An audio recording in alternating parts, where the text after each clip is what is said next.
أعوذ بالله من الشيطان الرجيم. بسم الله الرحمن الرحيم. والضحى والليل إذا سجى ما ودعك ربك وما قلى وللآخرة خير لك من الأولى ولسوف يعطيك ربك فترضى ألم يجدك يتيما فآوى ووجدك ضالا فهدى ووجدك عائلا فأغنى فأما اليتيم فلا تقهر وأما السائل فلا تنهر وأما بنعمة ربك فحدث. آمنت بالله صدق الله العظيم. رب اشرح لي صدري ويسر لي أمري واحلل عقدة من لساني يفقه قولي. وقال الله تعالى في القرآن المجيد والفرقان الحميد إن الله وملائكته يصلون على النبي يا أيها الذين آمنوا صلوا عليه وسلموا تسليما. الصلاة والسلام عليك يا رسول الله. الصلاة والسلام عليك يا حبيب الله. الصلاة والسلام عليك يا نبي الله وعلى آلك وأصحابك يا نور الله.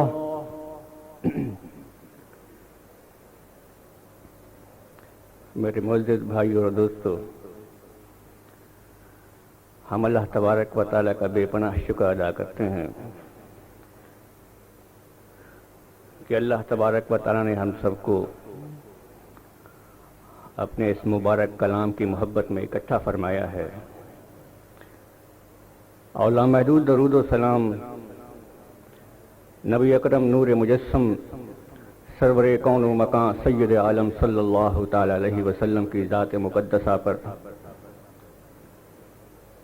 کہ جن سے محبت ہمارا کامل ایمان ہے۔ آقا علیہ الصلاۃ والتسلیم نے ارشاد فرمایا، لا يؤمن احدكم حتى اكون احب اليه من والده وولده والناس اجمعين، کہ تم میں سے کوئی شخص کامل مومن ہو سکتا نہیں کہ جب تک وہ ساری کائنات سے زیادہ حضور اقدس علیہ الصلاۃ والسلام کی ذات سے محبت نہ کرے۔ گویا ساری کائنات سے اگر ہمیں زیادہ محبوب ہونا چاہیے تو سب سے زیادہ محبوب ترین ہستی آقا علیہ الصلاۃ والسلام کی ہستی ہے۔ تو معلوم یہ ہوا کہ مومن کا ایمان کامل اس وقت ہوتا ہے جب اس کے دل میں آقا علیہ الصلاۃ والسلام کی محبت ساری مخلوقات میں سب سے زیادہ ہو۔ یہ کامل ایمان کی نشانی ہے، اور اسی وجہ سے اللہ تبارک و تعالیٰ نے بار بار قرآن پاک میں اپنے حبیب علیہ الصلاۃ والسلام کی تعریف فرمائی ہے، آپ کے اوصاف و کمالات بیان کیے ہیں، یہاں تک کہ خود اللہ تبارک و تعالیٰ سرور کائنات صلی اللہ تعالی علیہ وسلم کی ذات مقدس پر درود پڑھتا ہے، رحمتیں نازل فرماتا ہے، اور اللہ کی مخلوق کے لا تعداد فرشتے جنات اور انسان ان کو حکم دیا گیا ہے کہ تم ہر وقت آقا علیہ الصلاۃ والسلام کی ذات مقدس پر درود و سلام پڑھتے رہو۔ اور حدیث پاک کا ایک مفہوم ہے، سیدنا ابی بن کعب رضی اللہ تعالی عنہ سے مروی ہے کہ انہوں نے ایک مرتبہ حضور علیہ الصلاۃ والسلام سے فرمایا، یا رسول اللہ صلی اللہ تعالی علیہ وسلم، اگر میں اپنے دن کا سارا حصہ یعنی 24 گھنٹے آپ کی ذات شریف پر درود پاک پڑھتا رہوں تو یہ میرے لیے کیسا ہے؟ تو نبی اکرم نور مجسم علیہ الصلاۃ والسلام نے فرمایا کہ اگر تم نے اپنی زندگی کا وظیفہ درود پاک بنا لیا تو خدا کی قسم اللہ تبارک و تعالیٰ تمہارے سارے غم دور کر دے گا اور تمہارے گناہوں کو بخش دے گا۔ یہ جو آپ کے سامنے صورت ہے، سورت والضحیٰ، میرے دوستو ایک محبت کی صورت ہے۔ یہ اللہ تبارک و تعالیٰ کا اپنے محبوب علیہ الصلوۃ والسلام سے انداز محبت ہے، محبت کا پیغام ہے۔ اس صورت میں رحمت کے جھونکے ہیں، محبت کی شبنم ہے۔ اللہ تبارک و تعالیٰ بڑی محبت کے ساتھ اپنے پیارے محبوب علیہ الصلوۃ والسلام سے ہم کلام ہو رہا ہے اور اپنے پیارے محبوب علیہ الصلوۃ والسلام کو تسلی دے رہا ہے، ان کو اطمینان دے رہا ہے، ان کی روح کو تمانیت نصیب ہو رہی ہے۔ گویا یہ سورت محمدی علیہ الصلوۃ والسلام ہے۔ اس سے پہلے جو ہم نے سورت پڑھی تھی وہ سورت صدیقی ہے کہ جس میں اللہ تبارک و تعالیٰ نے سیدنا صدیق اکبر رضی اللہ تعالیٰ عنہ کی شان بیان کی تھی، اور اس صورت میں اللہ تبارک و تعالیٰ نے ساری کائنات کے محبوب نبی اکرم نور مجسم صلی اللہ تعالیٰ علیہ وسلم کی شان بیان کی ہے۔ اور اس سورت کا شان نزول یہ ہے کہ جب شروع میں حضور علیہ الصلوۃ والسلام کی ذات مقدس پر وحی نازل ہوتی تھی تو حضور علیہ الصلوۃ والسلام وہ وحی یا قرآن جو ہے وہ آگے صحابہ کرام کو سنا دیا کرتے تھے اور اس پیغام کو مشرکین مکہ کو بیان کر دیا کرتے تھے۔ لیکن کچھ عرصے کے لیے یہ وحی کا سلسلہ جو ہے یہ بند ہو گیا تو حضور علیہ الصلوۃ والسلام بڑے غمگین ہوئے کہ کیا وجہ ہے کہ یہ وحی کا سلسلہ بند ہو گیا ہے، سیدنا جبرائیل علیہ السلام نہیں آ رہے۔ تو اسی پریشانی کے عالم میں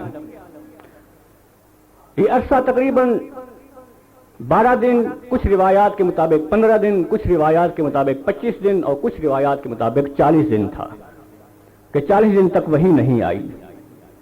حضور علیہ الصلوۃ والسلام بہت پریشان ہوئے تو اس زمانے میں مشرکین مکہ اور کفار وہ حضور علیہ الصلوۃ والسلام کو طعنہ دینے لگے کہ معاذ اللہ ثم معاذ اللہ، اللہ تبارک و تعالیٰ آپ سے ناراض ہو گیا ہے یا اللہ تعالیٰ نے آپ کو چھوڑ دیا ہے۔ تو اس کی تردید میں یہ صورت نازل ہوئی۔ اس کا ایک اور شان نزول یہ ہے کہ حضور علیہ الصلوۃ والسلام ایک مرتبہ بیمار ہو گئے، آپ کی صحت مبارکہ خراب ہو گئی، 2-3 روز تک آپ تہجد کے وقت اٹھ نہ سکے۔ تو اس وقت ابو لہب کی بیوی ام جمیل، جس کا گھر آپ کے گھر کے بالکل ساتھ تھا، وہ انتہائی خراب عورت تھی، گستاخ عورت تھی، وہ آئی اور حضور علیہ الصلوۃ والسلام سے فرمایا، اس نے کہا ما ارا شیطانہ کا الا قد ترکک، کہ میں دیکھتی ہوں کہ تمہارے شیطان نے معاذ اللہ ثم معاذ اللہ تمہیں چھوڑ دیا ہے۔ لم ارہ قربک منذ لیلتین او ثلاث، اور میں نہیں دیکھتی کہ یہ شیطان جو ہے معاذ اللہ ثم معاذ اللہ 2 یا 3 روز سے غیر حاضر ہے۔ گویا اس طریقے سے اس عورت نے، ام جمیل نے حضور علیہ الصلوۃ والسلام کو طعنہ دیا کہ وہ سیدنا جبرائیل علیہ السلام جو وحی لے کے آتے ہیں وہ آپ کو چھوڑ گئے ہیں، گویا اللہ آپ سے ناراض ہو گیا ہے۔ اور اس گستاخ عورت نے حضرت جبرائیل علیہ السلام کو شیطان کہا، تو اس کی تردید میں یہ سورت مبارکہ نازل ہوئی۔ اللہ تبارک و تعالیٰ نے ارشاد فرمایا والضحیٰ واللیل اذا سجا، والضحیٰ اور قسم ہے چاشت کی، والضحیٰ چاشت کو کہتے ہیں یا روز روشن کو کہتے ہیں، واللیل اور قسم ہے رات کی، اذا جب سجا وہ چھا جائے، وہ پردہ کر لے یا وہ دن کو ڈھانپ لے۔ یہاں اللہ تبارک و تعالیٰ نے اپنے پیارے محبوب علیہ الصلوۃ والسلام کو تسلی دینے کے لیے 2 چیزوں کی قسم کھائی، دن کی قسم کھائی، چاش کے وقت کی قسم کھائی اور رات کی قسم کھائی۔ تو اس قسم میں بہت ساری حکمتیں ہیں۔ پہلی حکمت تو یہ ہے کہ اللہ تبارک و تعالیٰ نے یہاں حضور علیہ الصلوۃ والسلام کو تسلی فرمائی ہے کہ جس طرح دن روشن ہوتا ہے اس کے بعد رات آتی ہے، تو کوئی انسان یہ گمان نہیں کر سکتا کہ رات کے بعد دن روشن نہیں ہوگا، بالکل اسی طرح اگر کچھ عرصے کے لیے آپ پر وحی کا سلسلہ بند ہو گیا ہے یا رات کی کیفیت آ گئی ہے تو اس سے یہ معلوم نہیں ہوا کہ اللہ تبارک و تعالیٰ دوبارہ وحی نہیں بھیجے گا، یعنی وحی آپ کے پاس ضرور آئے گی۔ یہ جاہل کفار ہیں جو ان کام کو نہیں سمجھتے، ان کی مصلحتوں کو نہیں سمجھتے، تو اس طریقے سے اللہ تبارک و تعالیٰ نے آپ کے قلب کو تسلی دی۔ اس کے بعد اس میں ایک اور حکمت ہے کہ یہاں والضحیٰ سے مراد حضور علیہ الصلوۃ والسلام کا چہرہ ہے، والضحیٰ کے چہرے والا اور واللیل کی زلفوں والے رسول صلی اللہ تعالی علیہ وسلم، اور واللیل سے مراد حضور علیہ الصلوۃ والسلام کی زلف عنبری ہیں، آپ کے بال ہیں جن کے صدقے سے ہم سیاہ کاروں کی بخشش ہوگی۔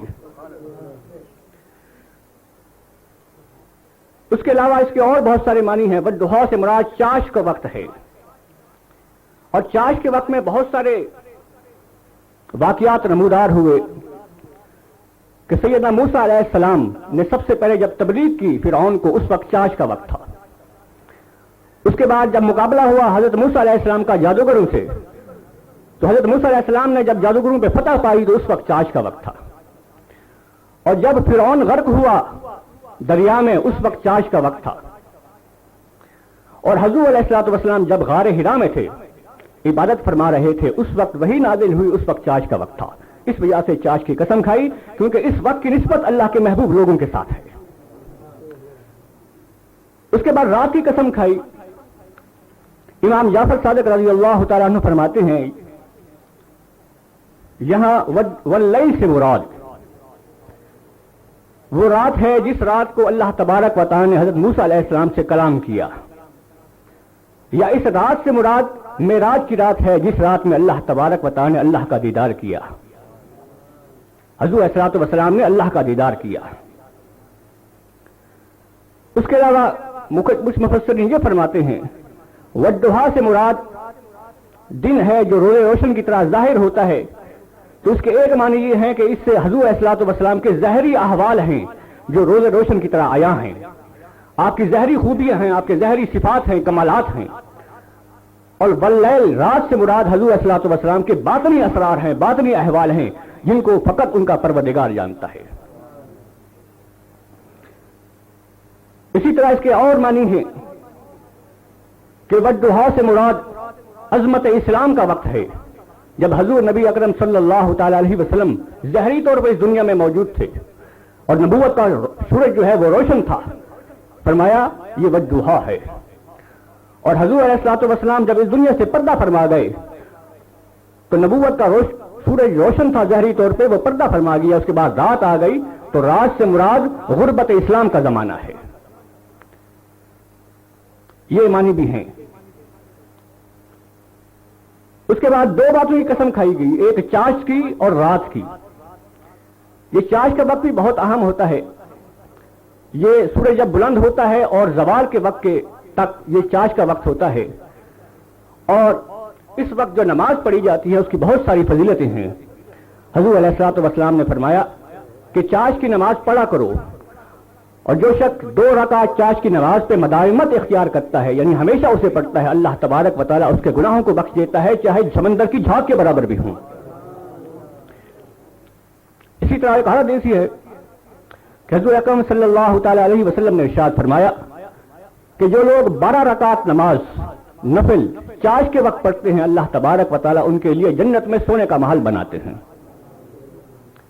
اسی طرح چاش کی نماز کی ایک اور فضیلت بھی ہے کہ حضور علیہ الصلوۃ والسلام نے فرمایا کہ جو لوگ چاش کی نماز پڑھتے ہیں، اللہ تبارک و تعالیٰ ان کے رزق میں برکت عطا فرماتے ہیں، اور فقر و فاقہ جو ہے وہ دور ہو جاتا ہے، تنگدستی دور ہو جاتی ہے۔